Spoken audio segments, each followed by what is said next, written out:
పార్వతీపురం నియోజకవర్గంతో పాటు మన్యం జిల్లా ప్రజలకు ఎమ్మెల్యే బోనెల విజయ్ చంద్ర హోలీ శుభాకాంక్షలు తెలియజేశారు.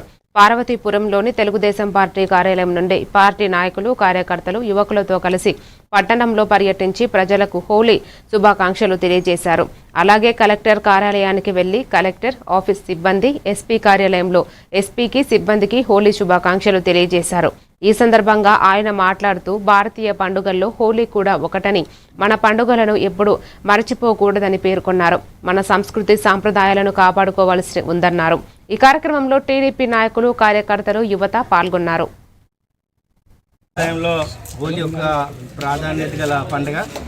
ప్రతి పండుగని మనం మర్చిపోకూడదు, మన సాంప్రదాయాలు మనం మర్చిపోకూడదు, మన మూలాలు మనం మర్చిపోకూడదు అనే ఉద్దేశంలోనే ఈరోజు పార్వతీపురంలో కూడా ముఖ్యంగా టౌన్ ఎవరైతే యూత్ ఉన్నారో వాళ్ళ ఆధ్వర్యంలో ఈరోజు పార్వతీపురంలో పార్టీ ఆఫీస్ నుంచి స్టార్ట్ అయ్యి కలెక్టర్ ఆఫీస్కి వెళ్ళి, ఎస్పీ ఆఫీస్కి వెళ్ళి ప్రతి ప్రజలతో కూడా హోలీ శుభాకాంక్షలు తెలుసుకుంటూ ప్రతి ఒక్కరు కూడా ఈ రంగులు ఆటల్లో కూడా పాల్గొనడం జరిగింది.